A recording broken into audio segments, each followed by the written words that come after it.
irmãos?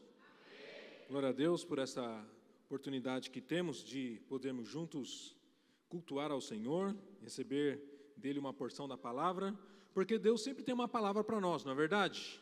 Amém? O obreiro TK já falou aqui que o pastor está em férias, o pastor Sérgio, pastor Mateus, obreiro Becária, e então foi me dada essa incumbência de compartilhar da palavra de Deus com os irmãos, e Deus tem uma palavra para nós, amém? Então coloca a mão sobre o seu coração assim e repita comigo: eu abro meu coração para receber tudo o que o Pai tem para mim. A palavra de Deus, como uma semente poderosa, irá brotar no meu coração e gerar frutos para a vida eterna. Amém. Glória a Deus. Graças a Deus. Irmãos, como eu disse nessa manhã, Deus, Ele sempre tem uma palavra e Ele pode usar qualquer pessoa, não é? A Bíblia conta uma história lá no livro de Números, que o profeta Balaão, ele saiu da direção de Deus. E sabe quem Deus tinha para usar lá, para falar com o profeta? Uma jumenta. Deus abriu a boca da jumenta e falou por meio da jumenta. Então, se lá com Balaão Deus falou por meio de uma jumenta, hoje Ele pode usar um jumento, amém? Amém. Ou pode me usar também. Jumento não sou eu. Você pensou que não estou falando de mim. Deus pode usar um jumento, pode me usar, pode te usar. Então, Deus tem uma palavra para nós nesta noite. E aquilo que já foi falado na palavra de oferta, tem tudo a ver com aquilo que Deus quer ministrar para nós nesta noite, né? Deus não faz nada por acaso, então não é coincidência. Nós estamos em 2025, você pode até ler aí, como eu leio aqui também, 2025 é o ano do quê? O ano da restituição. Então tem muitas coisas, irmãos, que Deus vai restituir nas nossas vidas neste ano, você crê? Amém? Pode ser coisas materiais, pode ser coisas que estavam, sonhos que você perdeu e Deus vai restaurar. Aqui no culto da virada a gente teve um momento profético poderoso, não é? Quem estava aqui no culto da virada? Olha, muitos não estavam, vocês perderam, né? Agora vocês estão a esperar o próximo culto da virada para receber essa unção, né? Graças a Deus não é o caso. Mas nós recebemos muito, irmãos, aqui no culto da virada, e entre tantas coisas que Deus tem para nos restituir, existem coisas que Satanás, ele quer nos roubar, né? Quer nos roubar, e uma delas é disso que foi falado nesta noite, a identidade de filho, não é? E a Bíblia diz, hoje nós vamos ler bastante textos, tá, irmãos, da palavra de Deus, porque a palavra de Deus, ela é poderosa. Quando eu falo, quando você fala, pode ser que tenha algum valor.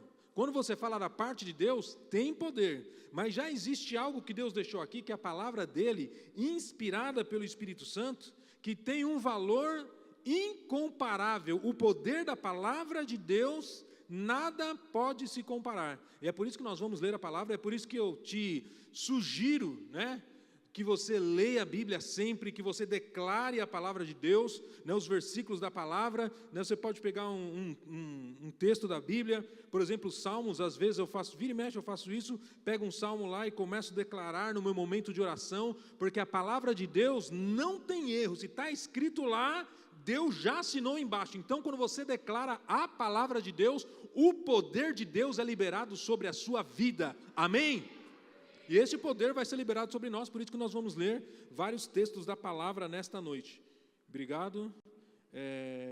E o primeiro texto que nós vamos ler, para a gente já introduzir aqui esse tema que nós vamos desenvolver nesta noite, é 1 João, primeira epístola de João, capítulo 3, versículo 2. Vamos ver se a água está boa. De manhã estava melhor, mas está boa, né? 1 João capítulo 3, versículo 2, a Bíblia diz assim: amados, agora somos filhos de Deus. Agora nós somos o quê? Filhos de Deus. Se a Bíblia diz aquilo que nós somos, a Bíblia está falando a respeito da nossa identidade. E como eu já estava dizendo, neste ano da restituição, entre tantas coisas que Deus quer restituir, Ele quer imprimir em nós, e fortalecer em nós, colocar muito claro na nossa mente, no nosso espírito, a nossa identidade de filhos de Deus, porque isso faz toda a diferença na forma como nós servimos ao Senhor, na forma como nós nos relacionamos com Deus, na forma como nós recebemos, na nossa ousadia em cumprir o propósito do Senhor, a nossa identidade de filhos. E muitos têm sido roubados dessa identidade. O sistema em que nós vivemos, o sistema mundano, a religiosidade, né, muitas vezes a forma como nós aprendemos lá atrás sobre quem Deus é, como Deus se relaciona conosco, tudo isso vem para nos roubar da nossa posição, da nossa identidade de filhos. Mas a Bíblia está falando aí claramente, agora nós somos filhos de Deus. E por que também a Bíblia está falando agora nós somos? Porque antes a gente não era filho de Deus, você sabia disso? Mas quando a gente nasce pela primeira vez, a gente não nasce como filho de Deus, né? Eu costumo sempre dizer que quando durante um tempo, eu participava de um ministério de evangelismo em presídios, que é chamado de capelania, né? Capelania carcerária. Então, tinha lá um pastor que fazia parte da equipe, que ele sempre gostava de começar o momento da palavra para chamar a atenção, né, dos presos que estavam lá ouvindo a gente. Ele sempre começava com uma pergunta bem assim impactante: quem aqui é filho de Deus? E a galera levantava a mão. Ah! Ele falava: não, nem todos são filhos de Deus. Aí todo mundo ficava assim, igual vocês, ó, em silêncio, né? E aí depois ele ia explicar o porquê. Mas daqui a pouco a gente vai ler o que a Bíblia diz. Mas veja só, primeiro está falando aí, agora nós somos filhos de Deus. Agora nós somos. Porque se agora nós somos, se está falando agora nós somos, é porque antigamente nós não éramos. Mas como que nós nos tornamos filhos de Deus? Daqui a pouco a gente vê. Mas voltando ao que eu estava falando, então o diabo, a estratégia de Satanás é sempre questionar isso que nós recebemos. Isso que Deus nos deu, que é essa identidade, que é essa posição de filhos. E o Satanás, ele sempre usa as mesmas estratégias, né, irmãos? Ele, ao longo da Bíblia, você sempre vai vê-lo agindo de forma semelhante, porque é da identidade dele questionar toda a verdade. Ele é o pai da mentira, então onde existe uma verdade, ele quer distorcê-la. E não foi diferente com Jesus. A Bíblia diz que Jesus, quando ele foi batizado por João Batista, ele chegou para ser batizado, e após ele ser batizado, ele sai da água, e a Bíblia diz que o céu se abre, o Espírito Santo desce sobre Jesus, ele aparece na forma de uma pomba, e ouve-se uma voz, a voz do Pai, que diz a respeito de Jesus: este é o meu filho amado, que me dá muita alegria. O Pai falou isso a respeito de Jesus. E aí, após esse momento, em Lucas capítulo 4, versículo 1 e diante, vai dizer que Jesus, você pode até colocar aí, Lucas 4, a partir do 1, Jesus, cheio do Espírito Santo, voltou do Jordão, onde ele foi batizado por João Batista, e foi guiado pelo mesmo Espírito no deserto, durante 40 dias, sendo tentado pelo diabo. Nada comeu naqueles dias, ao fim dos quais teve fome. E aí quando Jesus estava com fome, no momento de fragilidade dele, então Satanás vai tentar Jesus. Satanás, ele sempre quer chegar no momento de fragilidade, mas eu e você temos o Espírito Santo para nos alertar, amém? E com Jesus não foi diferente. Jesus, cheio do Espírito Santo, ali no momento de fragilidade física, no versículo 3 diz que o diabo disse a Jesus: se você é filho de Deus, mande que esta pedra se transforme em pão. Por que o diabo falou isso? Por que o diabo fez esse questionamento? Se você é filho de Deus. Porque foi isso que Jesus havia ouvido do Pai. E quando foi que Jesus ouviu essa declaração? Você é meu filho amado, que me traz muita alegria. Quando ele sai do batismo. Quando João batizou Jesus, Jesus não havia ainda começado o seu ministério. Jesus não havia feito ainda nenhum milagre. Jesus não tinha começado a sua obra pública.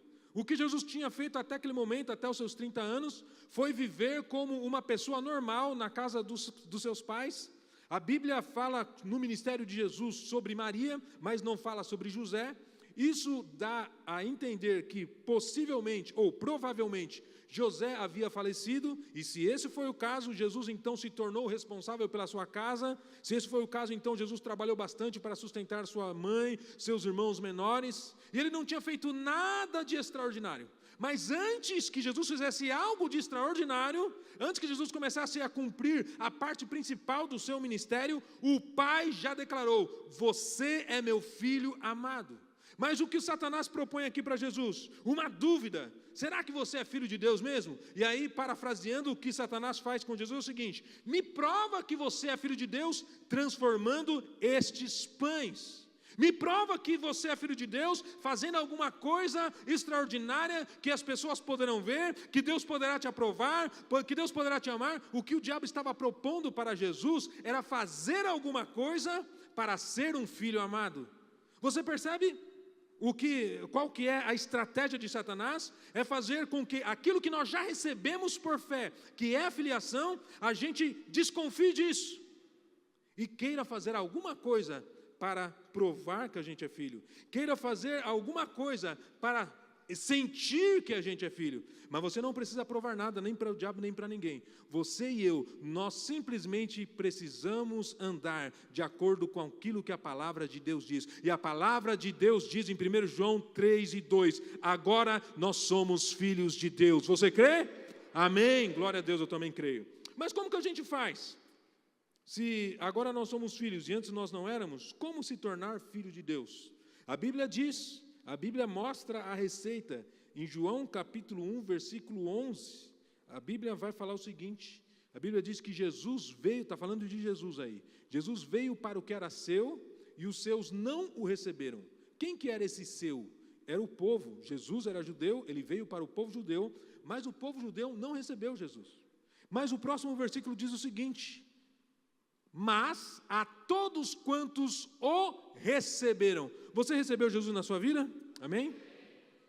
E a Bíblia vai falar o seguinte a respeito de mim e a respeito de você que recebeu a Cristo: mas a todos quantos o receberam, deu-lhes o poder de serem feitos filhos de Deus, a saber, aos que creem no seu nome. Então, muito embora antes nós não éramos filhos de Deus, mas um dia o Espírito Santo convenceu a mim, um dia o Espírito Santo convenceu você, você entregou a sua vida a Cristo, você creu no sacrifício de Jesus no Calvário, talvez no encontro você ouviu aquela palavra de evangelismo, a palavra do amor de Deus, enfim, não sei como foi, não sei se você estava no hospital, mas um dia você recebeu a revelação de que Jesus havia morrido pelos seus pecados, você entregou a sua vida a Cristo, e a partir desse dia, você se tornou um filho de Deus. Agora você é filho de Deus, você recebeu este direito, você recebeu algo que Deus entregou. Essa palavra, deu-lhes o poder, significa o direito. No mundo espiritual, você tem o direito de ser filho de Deus, porque você recebeu crendo em Jesus Cristo. Amém? Mas a Bíblia diz mais: você recebeu o direito de ser filho de Deus, porque você creu. Mas aconteceu alguma coisa, aconteceu uma transformação nas nossas vidas. E diz aqui, ó, versículo 13, os quais, esses que creram, esses que receberam, esses que se tornaram filhos de Deus, esses que tiveram este poder, receberam o poder de ser filhos de Deus, eles não nasceram do sangue, nem da vontade da carne, nem da vontade do homem, mas de Deus. Amém? Por que você é filho? Porque a primeira vez você nasceu pela vontade do seu pai e da sua mãe. A primeira vez você nasceu do sangue, de uma forma física, mas a segunda vez que você nasceu de Deus. E é por isso que você é filho, porque você nasceu de Deus. Não foi vontade do homem, não foi porque você é bom, não foi por nada, nenhum merecimento, mas simplesmente Deus quis se revelar a você, Deus quis se revelar a mim, e quando Ele se revelou, Ele nos tornou uma nova criatura. Nós nascemos de novo, nós morremos para o mundo, nós nascemos para Deus, e agora nós somos o quê? Filhos de Deus. Amém? Muito bem. Então, a Bíblia diz que nós somos filhos. Você já sabia disso, eu não estou falando nada, nenhuma novidade. Mas nós precisamos sempre ler a palavra de Deus, mesmo aqueles textos que nós conhecemos, meditar sobre eles. Porque a Bíblia, irmãos, ela é alimento, né? Tem pregações que você ouve, que você pode ouvir uma revelação profunda, nova, especial, mas tem pregações que você pode ouvir que você não vai receber nenhuma informação nova, mas não tem problema. Por quê? Porque toda vez que a gente ouve a palavra de Deus, e mesmo aquilo que você já sabe, se eu todos os domingos, todos os dias, na verdade, o pastor Sérgio compartilha a palavra de que você é muito amado do Pai. É novidade para você? Não é mais. Mas toda vez que você ouve isso, essa verdade, ela vai entrando no seu coração. Toda vez que você ouve a palavra de Deus, mesmo aquilo que você já sabia, mas existe algo novo, porque sempre existe uma unção fresca, uma unção nova na palavra de Deus, e a palavra de Deus é alimento. Então você lê a Bíblia uma vez, você lê o livro de Romanos 1, 2, 3, 4, 5 vezes, não importa, não importa ser a mesma coisa, isso está alimentando a sua alma, e quanto mais você se alimenta da palavra de Deus, mais a sua fé é fortalecida, e mais você vive na plenitude de filho de Deus. Amém? Muito bem, então se somos filhos de Deus, como já vimos agora, eu quero compartilhar aqui nesta noite com os irmãos, essa foi uma introdução, né? E eu quero compartilhar agora com os irmãos 7 verdades da identidade de filhos. Então, o nosso tema aqui nessa noite é identidade de filhos, de filho, 7 verdades bíblicas. E essas 7 verdades bíblicas estão aqui no livro de Romanos, capítulo 8. Estou aqui com a minha Bíblia em papel, né? Que eu gosto muito. Romanos capítulo 8, a partir do versículo 14. Do versículo 14 até o versículo 17, nós veremos aqui 7 verdades bíblicas. Quantas verdades bíblicas? 7 verdades bíblicas que o Espírito Santo inspirou o apóstolo Paulo a escrever, né? E é importante, irmãos, que tudo que a gente for falar, né, a respeito de Deus, nós sempre busquemos o embasamento da palavra de Deus, porque essa é a palavra inspirada, amém? Essa é a palavra inspirada. Quem escreveu isso aqui, que nós vamos ler, foi o apóstolo Paulo. Mas, aquilo que o apóstolo Paulo escreveu, que está na Bíblia, não tem um valor menor do que aquilo que Jesus falou que está na Bíblia. Por quê? Porque aquilo que Paulo escreveu e está na Bíblia, foi inspirado pelo Espírito Santo, amém? Se nós tivéssemos algum registro de escritos de Paulo fora da palavra de Deus, aí não seria inspirado pela Bíblia. Mas agora, se está na palavra de Deus, se está nisso aqui que a gente chama de cânon, se está aqui dentro desses 66 livros que são a palavra que Deus deixou para nós, é inspiração do Espírito Santo. E é por isso que nós vamos ler então Romanos capítulo 8, versículo 14 até o 17. Eu vou ler esse texto, esses 4 versículos, e depois nós vamos parar em cada pedacinho para meditar nessas 7 verdades. Diz assim a palavra do Senhor: pois todos os que são guiados pelo Espírito de Deus são filhos de Deus. Porque vocês não receberam um espírito de escravidão para viverem outra vez atemorizados, mas receberam o espírito de adoção, por meio do qual clamamos: Abba, Pai. O próprio Espírito confirma ao nosso espírito que somos filhos de Deus. E, se somos filhos, somos também herdeiros, herdeiros de Deus e co-herdeiros com Cristo, se com Ele sofremos, para que também com Ele sejamos glorificados. Amém? Que palavra poderosa, não é, meus irmãos? O aparelhinho aqui parou, opa, voltou. Então, nesse texto,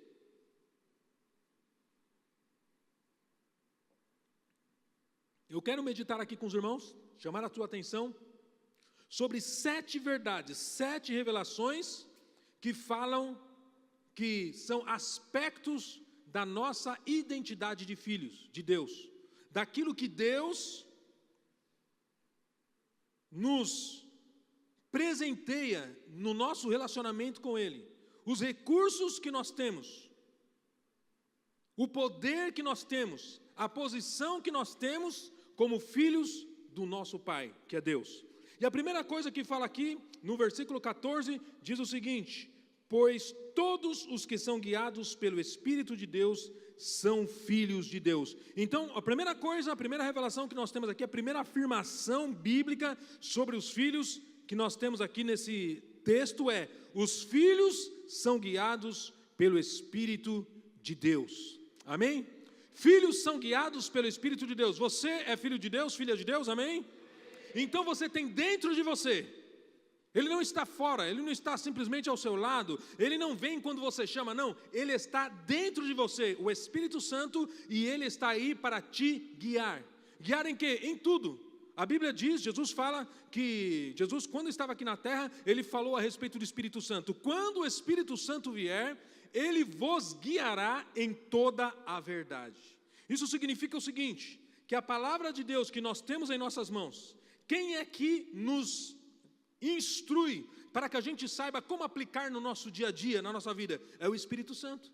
E o Espírito Santo, ele guia os filhos de Deus. Deus colocou o Espírito Santo para te guiar naquilo que faz referência à palavra de Deus, mas em todas as áreas da sua vida. Todas as decisões que eu e você precisamos tomar. Nós temos muitas decisões a tomar, né? Como pais que nós somos, quem é que pai, tem as decisões de família, tem decisões em relação aos filhos. Os mais jovens têm decisões em relação ao seu futuro, a carreira que você quer seguir, a profissão que você quer estudar, e decisões para este ano de 2025. E muitas vezes é difícil nós tomarmos decisões. Porém, os filhos de Deus são guiados pelo Espírito de Deus. Amém? Irmãos, isso é poderoso.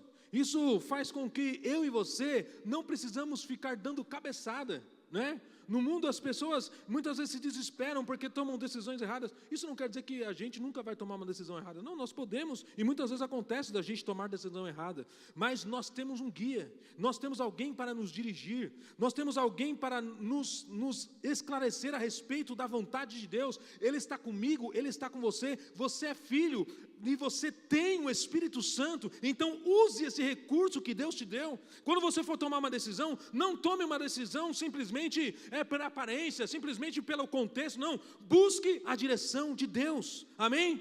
Por quê? Porque você é filho, e como filho, Deus quer o melhor para você, Deus quer o melhor para a sua vida, para a sua casa, para o seu futuro, para o seu trabalho, para a sua família. Deus quer o melhor, e Deus tem o melhor, amém? Mas muitas vezes nós nos privamos do melhor que Deus tem para nós. Por quê? Porque nós tomamos as nossas próprias decisões. Mas os filhos, eles têm um Espírito, e eles são guiados pelo Espírito de Deus. Não tome decisão guiados pelos seus pensamentos, não tome decisão guiado pelos seus sentimentos, pelas suas emoções do momento. Aí você está lá no trabalho, você ficou com raiva porque você foi afrontado, e aí você vai lá e toma a decisão de pedir a conta, ou você toma a decisão de falar um monte, ou você toma a decisão de fazer um barraco. Não tome decisão no calor das suas emoções, seja guiado pelo Espírito Santo de Deus, porque você é filho, e você tem o Espírito Santo para te guiar, amém? Muitas vezes nós podemos tomar decisões baseadas nas nossas limitações. Sabe aquela coisa que você fala, eu queria tanto fazer aquela faculdade de Direito, eu queria tanto fazer aquela faculdade de... A gente sempre fala Direito e Engenharia, né? Puxa vida, ou de Gastronomia, queria tanto fazer aquela faculdade de Letras. Alguém queria fazer faculdade de Letras aqui? Olha, uma pessoa, obrigado, porque eu fiz, e ninguém quer fazer essa faculdade, irmãos. Quando eu fui fazer faculdade de Letras, as pessoas me perguntavam, mas o que você vai fazer? Você não ganha dinheiro fazendo faculdade de Letras. Mas, enfim, né? Temos uma aqui, muito obrigado, não me senti sozinho. Mas aí você pode pensar, eu quero fazer faculdade disso, daquilo, outro. Aí você pensa, mas eu não consigo, então eu não vou fazer faculdade. Porque minha avó não fez faculdade, minha mãe não fez faculdade, meu pai não, na minha família ninguém fez faculdade. Então você toma uma decisão baseada em quê? Nas suas próprias limitações. Não tome decisões baseadas em suas limitações, tome decisão de acordo com a direção do Espírito Santo, amém? Porque se Deus quiser te dar uma grande faculdade, se Deus quiser te colocar em qualquer lugar, Ele te coloca. Você e eu, nós só precisamos ser dirigidos pelo Espírito Santo de Deus. Nós somos filhos, somos dirigidos pelo Espírito Santo, amém? Glória a Deus. Esse é o primeiro ponto. Segundo ponto, que está aqui no versículo 15. Versículo 15 diz assim: porque vocês não receberam um espírito de escravidão para viverem outra vez atemorizados. Os filhos receberam o Espírito Santo. É o primeiro ponto, o Espírito que os guia. O segundo, os filhos não receberam. Você como filho, eu como filho, nós não recebemos um espírito de escravidão para vivermos outra vez atemorizados. Amém? E o que isso impacta, o que isso implica, essa era a palavra, na nossa vida, no nosso dia a dia. Irmão, se o espírito que nós recebemos não é de escravidão, então a partir do momento que nós somos filhos, nós não somos mais escravos, amém? De nada.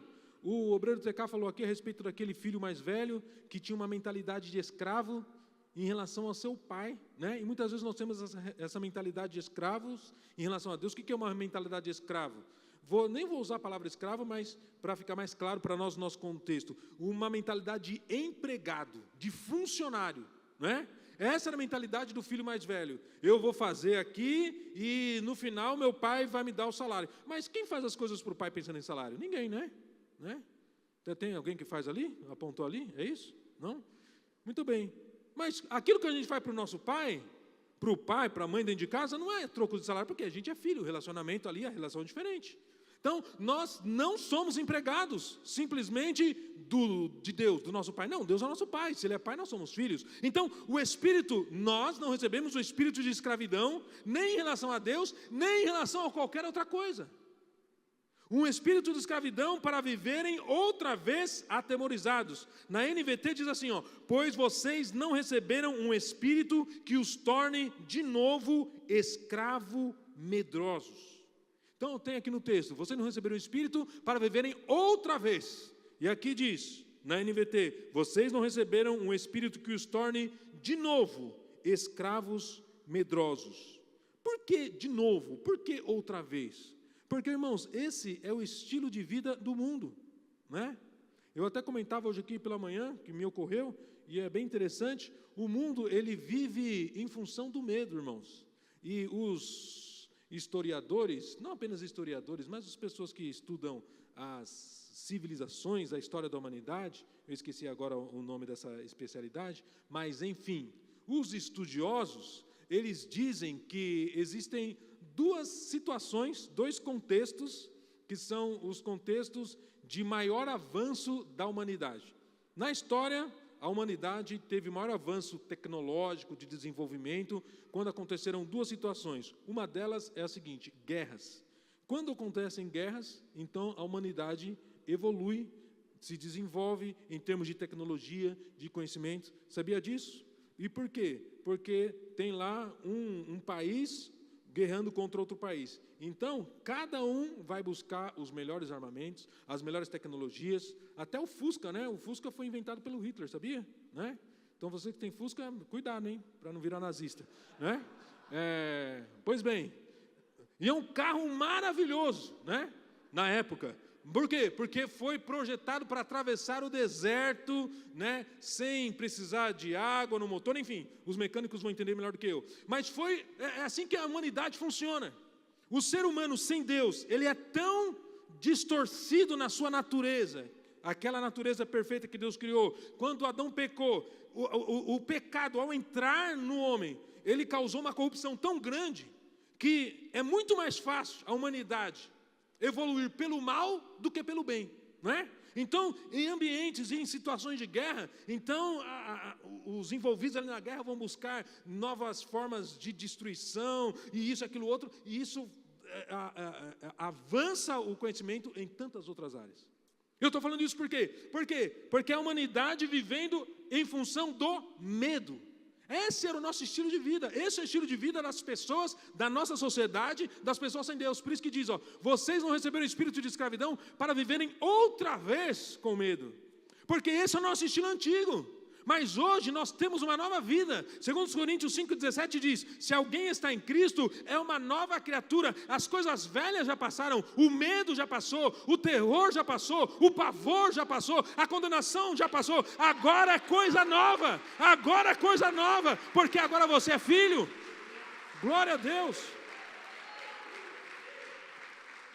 Glória a Deus. Então, outra coisa, eu falei de duas coisas, né? Outra coisa que dizem os estudiosos que faz a humanidade avançar são as pandemias. Então, quando tem uma pandemia, se a pandemia é grande, né?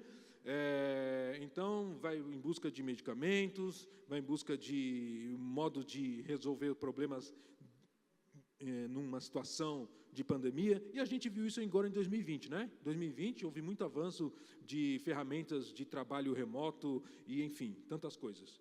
Por quê? Porque durante uma pandemia, o que as pessoas estão com medo? Estão com medo de morrer, estão com medo de viver, de pegar doença. Então a humanidade funciona debaixo do medo. Mas nós não recebemos um espírito de medo, nós recebemos o espírito de coragem, amém? E a Bíblia diz lá em Timóteo capítulo 1, versículo 5 o seguinte, que Deus não nos deu o espírito de medo, mas o espírito de poder, amor e moderação. Este é o espírito que você recebeu, não é um espírito de escravidão. E Paulo falando sobre isso, sobre escravidão, sobre liberdade em Cristo, em Gálatas capítulo 5, versículo 1, ele fala o seguinte: para a liberdade foi que Cristo nos libertou, por isso permaneçam firmes e não se submetam de novo, está vendo eu de novo? E não se submetam de novo a jugo de escravidão. Que escravidão Paulo está falando aqui? Paulo está falando sobre a escravidão da lei. A igreja de Gálatas, eles tinham se convertido pela pregação de Paulo, mas depois chegaram judeus convertidos, ensinando à igreja que não bastava crer em Jesus, tinha que obedecer os mandamentos da lei, em especial um ponto que eles pegavam, a circuncisão, e Paulo fala o seguinte: vocês já foram livres, Jesus libertou vocês para serem livres, vocês não receberam a liberdade para de novo ser escravos, não, por isso que Paulo fala, por isso permaneçam firmes e não se submetam. Paulo está falando o seguinte: dê valor à liberdade que Jesus conquistou para você na cruz, não permita a palavra de condenação, não permita a palavra de condenação na sua mente, setas malignas, não permita que pessoas falem.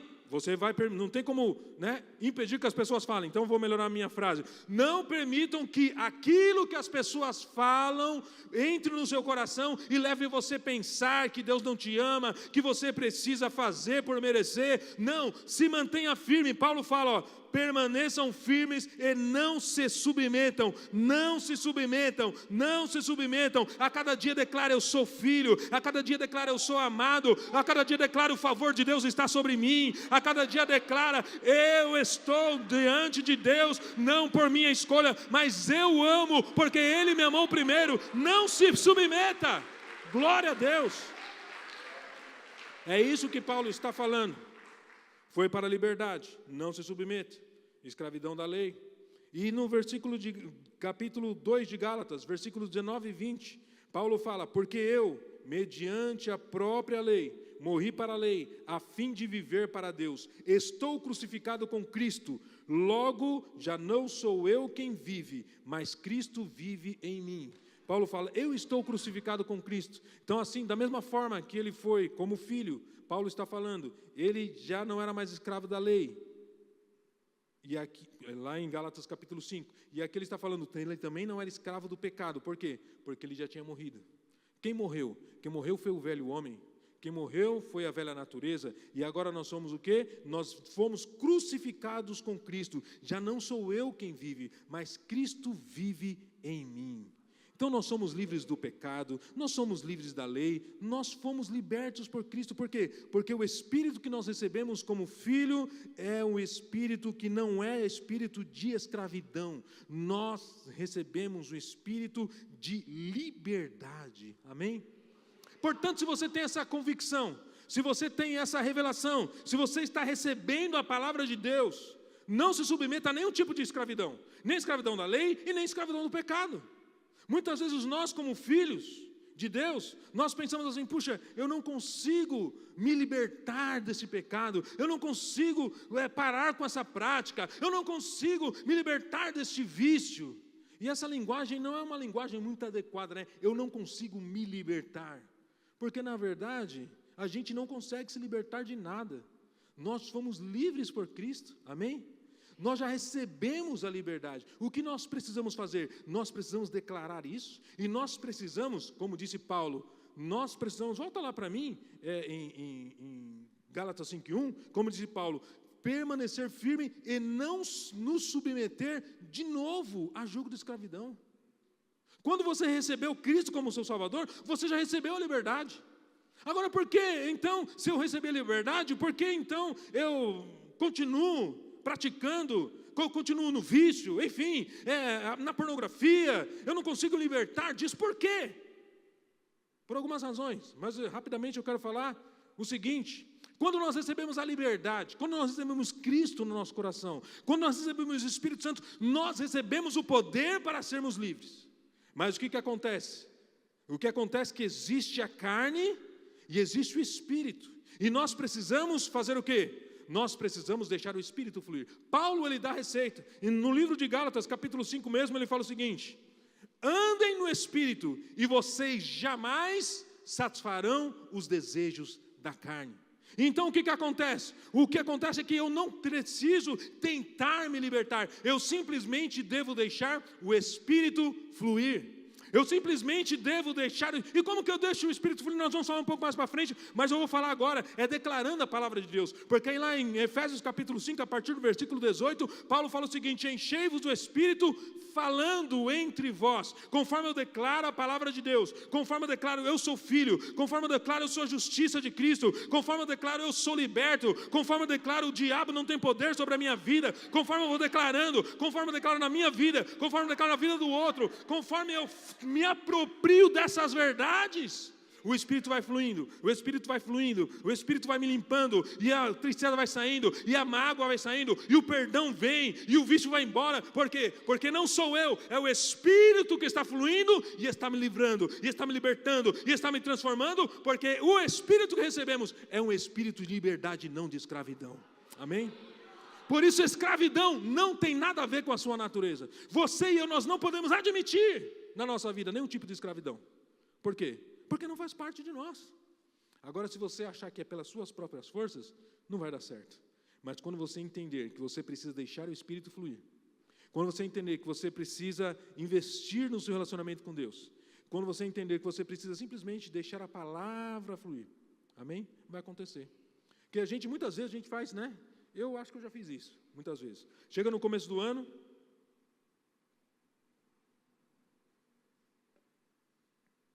ou no dia 31 de dezembro, no culto da virada, que eu já fui em muitos, né? Eu nasci numa família evangélica, irmãos, então, eu já fui em 48 cultos da virada na minha vida, né? Eu tenho 48 anos, todo ano eu estava lá no culto da virada, né? E aí, muitas vezes, né, no culto da virada, lá, Senhor, esse ano eu vou fazer isso, eu vou fazer aquilo, eu vou fazer aquilo, eu vou fazer aquilo outro, e Deus deve só olhando lá do céu com aquela risadinha de canto de boca assim, né? Por quê? Porque a gente fica prometendo as coisas que nós vamos fazer, pensando que nós vamos fazer por nós mesmos. Eu acho que é mais ou menos como se a minha filha chegasse assim para mim e falasse, né? Hoje ela já tem 14 anos, então, mas quando ela fosse menor, ela chegasse assim para mim e falasse: papai, esse ano eu vou crescer 10 centímetros. Que condição que alguém tem, né, de definir quanto que vai crescer, quanto vai deixar de crescer? Então a gente fica falando coisas para Deus que nós vamos fazer. Na verdade, irmãos, uma criança, ela não tem condição de crescer, mas o que ela precisa fazer e nós pais fazemos para ela crescer? O que a gente faz? Isso, enfia comida goela abaixo, que vai crescer, né? Então eu e você, eu quero ser liberto disso, aquilo, outro, quero ser transformado, não tem que ficar preocupado exatamente com o final do processo. Eu e você só precisamos nos alimentar de Deus, nos alimentar do Espírito, nos alimentar da palavra, declarar a palavra, viver a palavra, comer a palavra, que o resto vai ser consequência, porque o Espírito Santo é quem faz. Amém? Por quê? Porque o Espírito que recebemos não é um espírito de escravidão, para nós vivermos com medo, para nós vivermos atemorizados. Mas que espírito que é? Então, ponto 3. Deixa eu ver aqui o ponto 3, irmãos. Glória a Deus. Ponto 3. Os filhos receberam o espírito de adoção. Ainda no versículo 15, a primeira parte do versículo diz: vocês não receberam um espírito de escravidão para viverem outra vez atemorizados. Então, medo, amém? Mas receberam que espírito? Receberam o espírito de adoção, por meio do qual clamamos, Abba, Pai. Espírito de adoção. Irmãos, esse é um texto que muitas vezes nos deixa assim um pouco intrigados, porque está falando aqui que nós recebemos o espírito de adoção. Espírito de adoção significa que nós fomos adotados por Deus, amém? Amém? Alguém pode pensar assim, mas se eu fui adotado por Deus, então não sou filho legítimo de Deus? Lá nós acabamos de ler, lá em João capítulo 1, versículo 13, que nós nascemos de Deus. Se eu nasci de Deus, então não fui adotado? Como assim adotado? Muito bem, uma das formas que nós podemos entender o uso que Paulo faz aqui da adoção, da expressão espírito de adoção, é o seguinte: Paulo está escrevendo aos Romanos, e a história diz, você pode ler isso no livro de história, que muitos dos imperadores de Roma, eles passaram o trono, sucessão de pai para filho, para um filho adotado. Por quê? Porque naquele contexto, naquela sociedade, especificamente em Roma, a adoção era uma coisa muito valorizada, Então, o filho adotado, ele tinha, muitas vezes, um status, uma consideração maior do que o filho de sangue, Hoje é totalmente ao contrário, Se existir numa família lá um filho natural, um filho de sangue e um filho adotado, e for uma família funcional, os dois vão ter o mesmo tratamento, sim ou não? Agora, se for uma família meio esquisita ali, disfuncional, quem que vai acabar levando na cabeça? O adotado, Jean? Você é adotado, Jean? Não? Ah, pensei que era. Muito bem. Mas, enfim, geralmente, o filho adotado ele é, adotado, é de escanteio ali, Antigamente, principalmente. Hoje, nem tanto. Mas, naquele contexto de Roma, era diferente, irmãos. O adotado, ele era o especial. E é por isso que Paulo fala que nós recebemos o espírito de adoção, porque para eles era uma coisa muito boa ser filho adotado. E por que será que era uma coisa boa ser filho adotado? Muitas razões históricas podem ter, mas uma que é um dos pontos é o seguinte: o filho natural não tem como a gente escolher, não é verdade?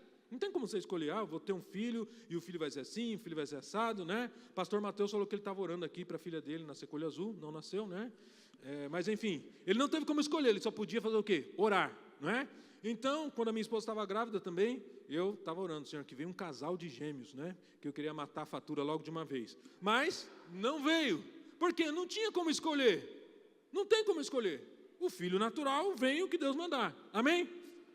Agora o filho adotado não, o filho adotado a pessoa podia escolher. Então, lá em Roma, o imperador escolhia aquele que ele gostava, que ele queria mais, ele escolhia aquele lá e colocava ele para ser o herdeiro do trono.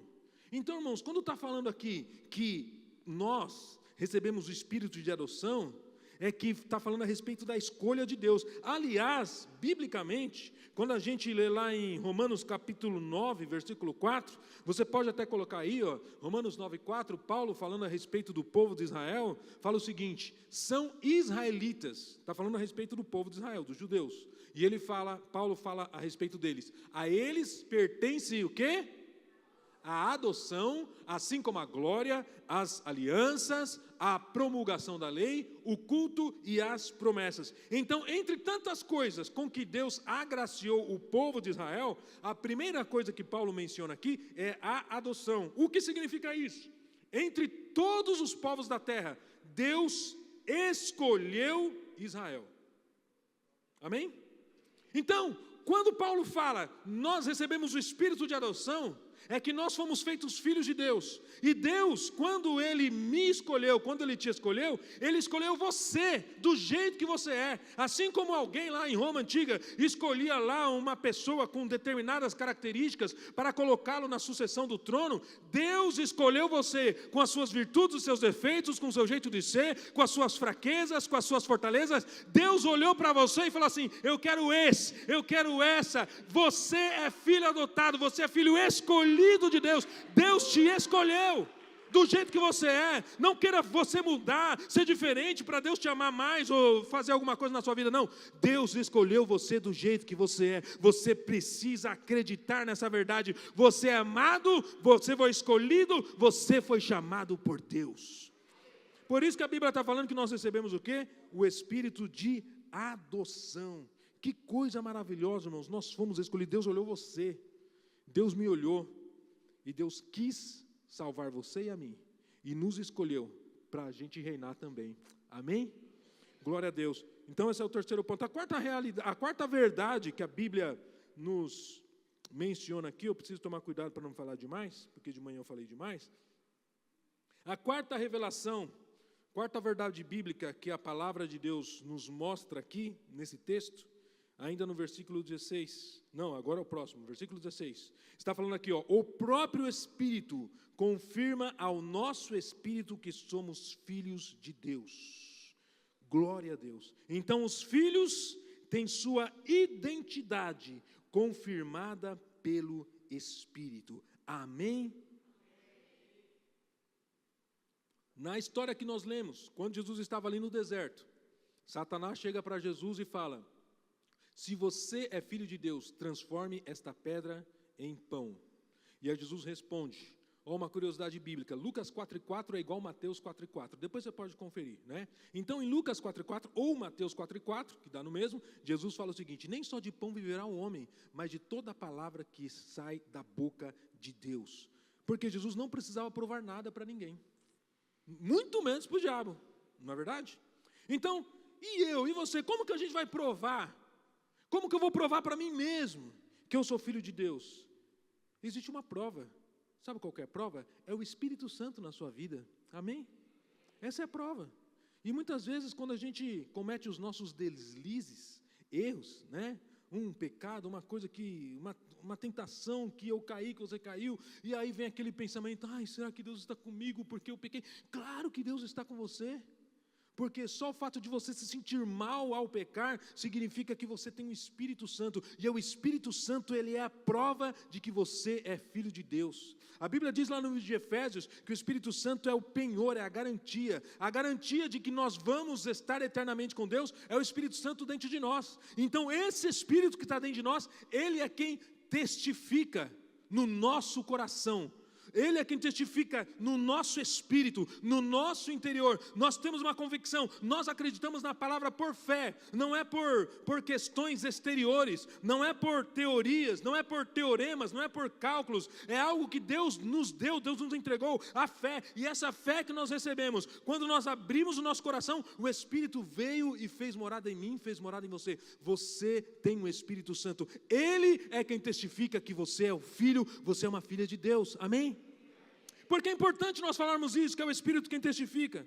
Porque muitas vezes nós queremos em nós elementos exteriores, ou provas físicas. Meu Deus, eu fui no culto e não senti nenhum arrepio. Meu Deus, o que está acontecendo? Será que eu estou crente ainda? Não precisa sentir o arrepio. O Espírito Santo está aí. Amém?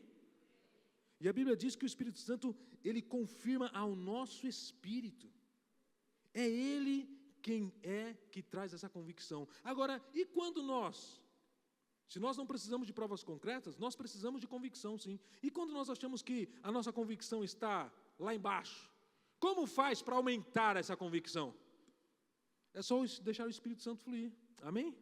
Porque quando ele flui, aí você sente na sua alma a paz. Porque Romanos capítulo 5, versículo 1, que diz que... O que diz em Romanos 5, 1? Quem se lembra? Isso, justificados pela fé. Jean, glória a Deus. Justificado, pois, pela fé, nós temos o quê? Paz com Deus. Irmãos, quando a gente tem paz com Deus, é quando o Espírito Santo também testifica que nós somos filhos. Amém? Então, e como é que o Espírito Santo flui? Então, aí sim, a gente vai aí para o capítulo 5, versículo 18 em diante de Efésios. Diz que a gente ia ler bastante a Bíblia, né? Muito bom isso. Diz assim, Efésios 5:18 em diante: e não se embriaguem com vinho, pois isso leva à devassidão, leva a uma vida de imoralidade, de tantas loucuras, mas ao contrário, mas deixem-se encher do Espírito. E como que eu me deixo encher do Espírito? Como? Versículo 19 vai falar: falando entre vocês com salmos, hinos e cânticos espirituais, cantando e louvando com o coração ao Senhor, dando sempre graças por tudo a nosso Deus e Pai, em nome de nosso Senhor Jesus Cristo. Então, conforme você declara na vida do seu irmão, na própria vida sua, você está lá na reunião da célula, e um ora pelo outro, ou aqui mesmo no nosso culto, você declara a palavra de Deus. Quando você está no seu momento devocional, você começa a declarar a palavra de Deus. Quando você canta, quando você dá graças ao Senhor, o Espírito Santo vai fluindo, e você sente a presença do Pai, e aí você sabe, realmente, eu sou um filho de Deus. Amém? E aquela afronta que eu recebi? Deixa afrontar, você tem um Espírito. Amém? Deixa esse Espírito fluir. Então, os filhos, ele tem o testemunho do Espírito. Irmãos, muitas vezes nós nos preocupamos muito com a opinião dos outros, com o que os outros estão falando, com o que os outros estão pensando, mas nós precisamos deixar isso de lado. Sabe quem se preocupa muito? Que tipo de pessoa que se preocupa muito com o que os outros estão falando? São aquelas pessoas que não têm convicção da sua identidade, né? Se eu fizer isso, o que os outros vão falar de mim? Mas o que vão falar de você? Deixa eu falar. Quando você tem convicção da sua identidade, você não se preocupa com o que os outros estão falando. Eu me lembrei do texto aqui, vou até abrir um parênteses e falar sobre isso, né? Quem sabe, com certeza isso vai servir para alguém. Olha só o que a Bíblia fala aqui, no livro de João. Não coloquei aí no texto, nos textos, mas você pode colocar aí, ó, João capítulo 13.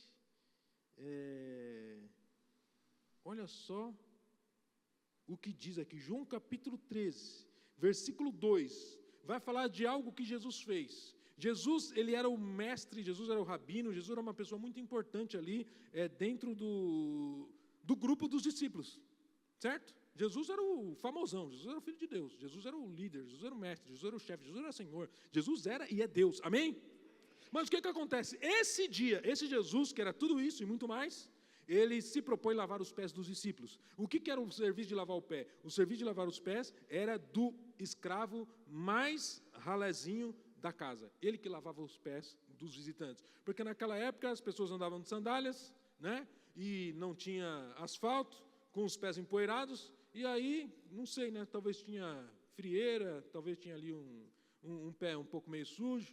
E aí chegava lá o escravo para fazer aquele serviço nada agradável. Mas Jesus fez isso. Mas como que pode alguém tão alto fazer um serviço tão para a sociedade, tão humilhante? Sabe qual que é o segredo? O segredo é isso aqui, ó, versículo 2. Durante a ceia, tendo já o diabo posto no coração de Judas Iscariotes, filho de Simão, que traz Jesus. Versículo 3, que eu queria mesmo. Sabendo Jesus, que o Pai tinha confiado tudo às suas mãos, e que ele tinha vindo de Deus, e voltava para Deus, levantou-se da ceia, tirou a vestimenta de cima e, pegando uma toalha, cingiu-se com ela. Em seguida, Jesus pôs água numa bacia e começou a lavar os pés dos discípulos. Porque Jesus teve coragem, porque Jesus não ficou constrangido, porque Jesus não ficou preocupado com o que iam pensar dele, se ele fizesse aquele serviço tão humilhante para a sociedade. Por causa disso que está no versículo 3. Olha só o que está no versículo 3. Jesus sabia que o Pai tinha confiado tudo às suas mãos. Jesus sabia que ele tinha vindo de Deus, Jesus sabia a sua origem, e Jesus sabia que ele voltava para Deus, Jesus sabia o seu destino, Jesus sabia quem ele era. Quando eu e você sabemos quem a gente é, você pode lavar banheiro, que isso não te humilha, você sabe quem você é, amém? Agora, quando a gente fica preocupado, ai meu Deus, se eu fizer isso, o que vão pensar de mim? Eu sou líder, eu sou discipulador, sou obreiro, sou chefe na empresa, eu vou fazer, para com isso. Se você sabe que você é filho de Deus, qualquer coisa que colocar na sua mão, você vai fazer com alegria e com excelência, porque você sabe quem é seu Pai. Glória. Mas vamos voltar aqui. Então, filhos, estão falando sobre isso por quê? Porque é o Espírito que confirma, amém? Se o Espírito confirma no seu coração que você é filho, nada vai tirar de você essa nobreza de ser filho de Deus. Glória a Deus. Quinto ponto, filhos são herdeiros de Deus. E olha só no versículo 17, voltando lá, Romanos 8, versículo 17, diz assim a palavra de Deus: e se somos filhos, somos também herdeiros de Deus. Filhos são herdeiros. Se somos filhos de Deus, nós somos herdeiros de Deus. Então, o que é herança? Herança, irmãos, é direito de filho, né? Muitas vezes, vira e mexe, morre um magnata aí, e a gente ouve na TV, nos noticiários, enfim, notícias em geral, que a família está brigando lá pela fortuna do falecido, e aí tem 3 filhos, tem a segunda esposa, tem esse, tem aquilo outro, aquela bagunça, não é verdade? Mas você nunca vai ver uma notícia assim, o fulano de tal, ele tinha 3 filhos, e o filho dele, que era rebelde, ficou fora da herança. Isso pode acontecer? Não. Porque desobediência à herança não deixa faz o filho perder a herança, não é? O que eu quero dizer com isso? Irmão, se nós somos filhos, nós somos herdeiros de Deus, amém? E herança é direito de filho.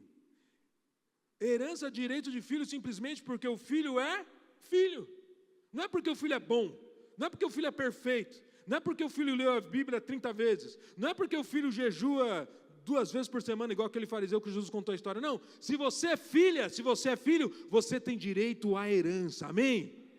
Glória a Deus. E alguém pode pensar assim, então, com essa história aí, quer dizer que virou bagunça, eu posso fazer qualquer coisa, que a minha herança está garantida? Não, a gente já falou aqui que você nasceu de Deus, você recebeu uma nova natureza, você não vai querer fazer bagunça, porque quem habita em você é o Espírito Santo. Mas é importante nós entendermos isso, porque o diabo, aquele que acusa os filhos de Deus de dia e de noite, está lá em Apocalipse 12:11, ele vai sempre colocar uma pulga atrás da sua orelha, para você pensar que você não tem direito à herança por uma falha ou por outra, mas a palavra de Deus está falando aqui que os filhos são herdeiros. Romanos 8:17, eu quero ler novamente a palavra de Deus que diz assim: se somos filhos, somos também o quê?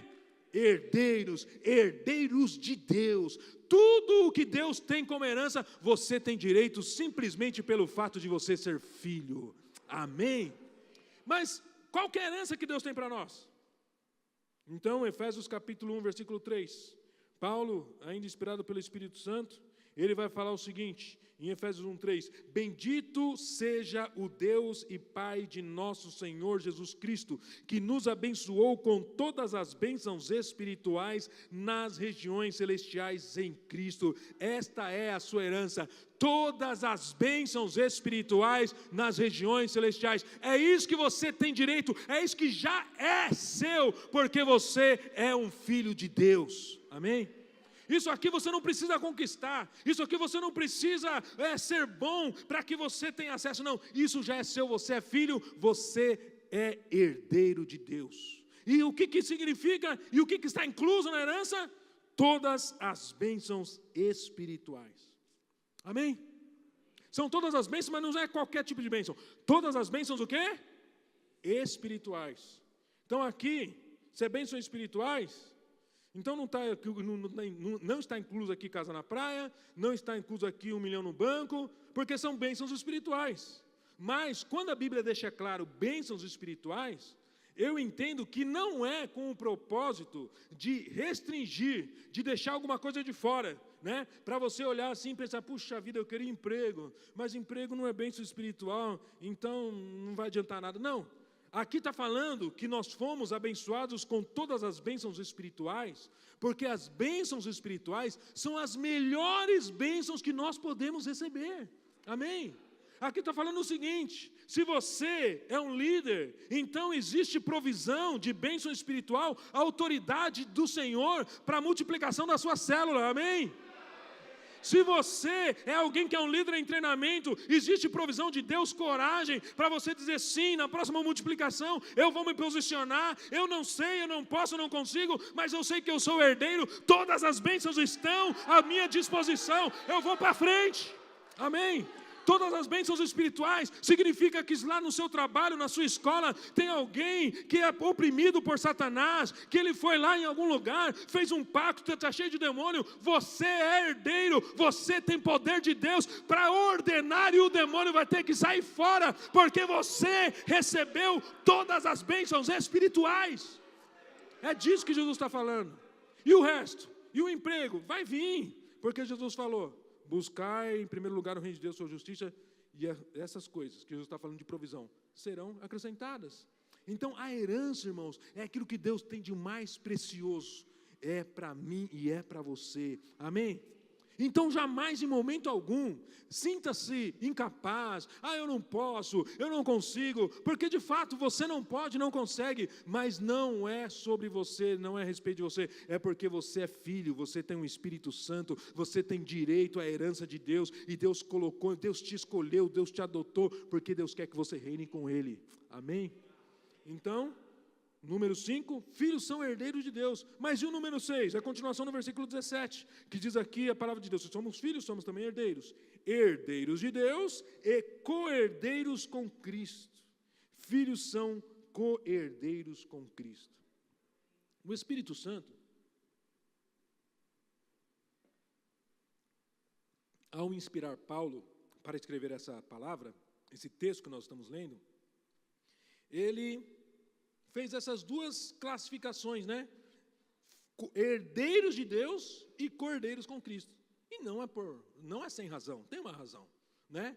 Entre tantas razões que podem ter, a que eu quero destacar aqui é o seguinte: nós somos herdeiros de Deus. Efésios capítulo 1, versículo 3 diz que nós recebemos, fomos abençoados com todas as bênçãos espirituais em Cristo Jesus. Mas nós somos co-herdeiros com Cristo. Por quê? Porque tudo que Jesus recebeu como filho, nós também recebemos. Amém? Quando você lê na Bíblia, quando nós lemos na Bíblia, Mateus, Marcos, Lucas e João, os evangelhos, as histórias de Jesus ressuscitando. Jesus ressuscitou Lázaro depois de quantos dias, gente? 4, glória a Deus, os irmãos estão bons de Bíblia, né? Quantos dias? Olha aí, né? Um falou, o outro foi falando, glória a Deus, mas é isso aí, né? Depois de 4 dias, você já imaginou o tamanho do milagre? Por quê? Porque sobre Jesus estava o Espírito Santo, é o mesmo que está sobre você. Nós somos co-herdeiros com Cristo. E olha só, em Efésios capítulo 2, vou ler aqui o penúltimo texto bíblico, né? E a palavra de Deus diz assim, ó, falando sobre Deus, sobre o Pai. Ele, Efésios 6, a partir do versículo 1, Efésios 2, aliás, a partir do versículo 1. Ele lhes deu vida quando vocês estavam mortos em suas transgressões e pecados, nos quais vocês andaram noutro tempo.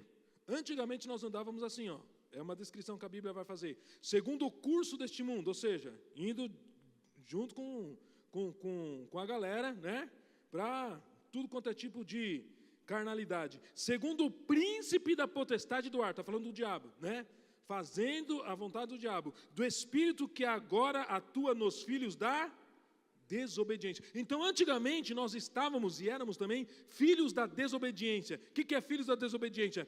Desobedientes por natureza. Versículo 3. Entre eles, também nós todos andamos no passado, segundo as inclinações da nossa carne, fazendo o que dava vontade de fazer, né? Fazendo a vontade da carne e dos pensamentos. E éramos, por natureza, filhos da ira. Então, filhos da desobediência, agora filhos da ira, como também os demais. Olha só que cenário tenebroso que Paulo, inspirado pelo Espírito Santo, está descrevendo aqui a nossa situação antes de sermos alcançados pelo Senhor. Mas o versículo 4 é a virada na nossa vida. Diz assim o versículo 4: mas Deus, sendo rico em misericórdia, por causa do grande amor com que nos amou, você é amado. Versículo 5, estando nós mortos em nossas transgressões, Ele nos deu vida juntamente com Cristo. Nós somos cordeiros com Cristo. Ele nos deu vida juntamente com Cristo. Pela graça vocês são salvos. Versículo 6, e juntamente com Ele, com Cristo, nos ressuscitou, e com Ele nos fez assentar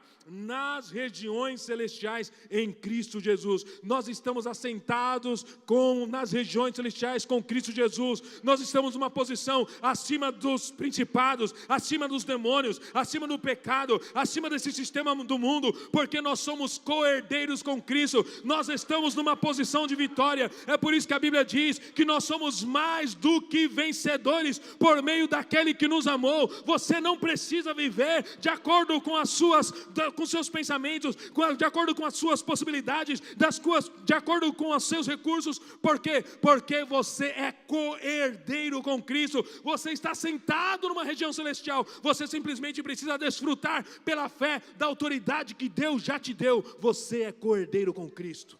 Amém? Glória a Deus. E por fim, número 7. E aí a banda pode subir. Filhos sofrem com Cristo. No versículo 17, está escrito aqui, Romanos 8 e 17. E se somos filhos, somos também herdeiros de Deus e cordeiros com Cristo, se com Ele sofremos, para que também com Ele sejamos glorificados. Eita Deus, estava tão bom, mas entrou aqui o sofrimento, né? Quem gosta de sofrer aqui? Ninguém, né? Ninguém gosta de sofrer aqui? Não tem corintiano aqui não? Gosta de sofrer, né? Mas estava tão bom o negócio, né? E agora entrou o sofrimento. Mas, irmãos, por que Paulo está falando isso? Se com Ele sofremos, para que também com Ele sejamos glorificados. Porque o filho, eu e você somos filhos, amém? Quando vem o sofrimento, a gente não se aparta de Cristo. Amém? Jesus falou na parábola do semeador, que uma semente que caiu lá entre os espinhos, mas depois os cuidados da vida, as coisas, ele não estava falando nem de sofrimento, os cuidados da vida tiraram o crescimento daquela semente que estava brotando e acabou. Mas eu e você, nosso coração é essa terra boa, que foi afofada pelo Espírito Santo, a palavra foi implantada, está sendo implantada, está frutificando. E se vier o sofrimento, porque ele vai vir mais cedo ou mais tarde, porque o sofrimento vem? Porque nós estamos num mundo em guerra, nós estamos lutando contra Satanás, nós estamos num mundo de pecado, né? E a Bíblia diz, lá em Atos capítulo 5, se não me engano, no versículo 41, que os apóstolos, quando eles foram afrontados por Cristo, foram açoitados, eles saíram alegres, porque eles tiveram a consciência o seguinte: puxa, nós estamos servindo ao Senhor, nós estamos fazendo parte da igreja, e esse sistema da igreja é algo tão contrário ao mundo, que nós estamos sendo afrontados. Então, muitas vezes, o sofrimento, ele vem como um selo, de que você está de fato causando estrago no inferno. E quando o sofrimento vem, você e eu que somos filhos, porque esse sofrimento não é sofrimento porque você pecou, porque você fez coisa errada, não. O sofrimento pelo pecado, existe a consequência, existe a maldição. A maldição Jesus já levou, e o sofrimento pode ser uma consequência, mas nós estamos falando aqui dos filhos que sofrem para que sejam glorificados. É isso que a Bíblia está falando aqui. Você pode se colocar em pé. Mateus capítulo 5, versículo 11 em diante, Jesus fala o seguinte: bem-aventurados são vocês, quando por minha causa os insultarem e os perseguirem, e mentindo disserem todo mal contra vocês. Bem-aventurado significa felizes. Felizes são vocês, quando Jesus diz: por minha causa os insultarem e os perseguirem, e mentindo disserem todo mal contra vocês. Alegrem-se e exultem. Exultar é pular de alegria. Fique muito alegre. Por quê? Porque é grande a sua recompensa nos céus. Pois assim perseguiram os profetas que viveram antes de vocês. Irmãos, quando o sofrimento vem, se você for rejeitado na sua família, no seu trabalho, em qualquer contexto, alegre-se, alegre-se, alegre-se. Alegre-se por quê? Porque o diabo está tentando te atacar por meio de pessoas, por meio de situações, por meio de constrangimento, mas você é filho, e como filho você vai sofrer com Cristo, e como filho você vai permanecer, e como filho você vai se alegrar, e como filho você vai dar glória, você vai dar graça, você não vai xingar a pessoa, você não vai ficar com raiva da pessoa, você não vai se vingar da pessoa. Por quê? Porque você não age de acordo com os sentimentos que vêm na sua mente. A vingança pertence ao Senhor, e você já aprendeu que você é filho, você é guiado pelo Espírito. Ao contrário, você vai dar graças, você vai abençoar a vida da pessoa, você vai dizer ao Senhor: Senhor, salva, Senhor, transforma, Senhor, faz, e Deus vai salvar o seu familiar, e Deus vai salvar aquela pessoa que te afronta, e Deus vai mudar o contexto, e Deus vai fazer coisas grandes, e o nome dele vai ser glorificado, e você que é filho, vai chegar ainda mais perto do Pai, por meio dessa situação, porque o sofrimento, muitas vezes Deus utiliza para nos dar novas experiências, para fazer a gente chegar mais perto dele, e para fazer a gente entender que no meio dessa guerra, a gente pode ter perdas, a gente pode tomar um tiro de raspão, mas a vitória está conosco, porque maior é o que está conosco do que aquele que está no mundo. Amém? Glória a Deus. Vamos louvar o Senhor.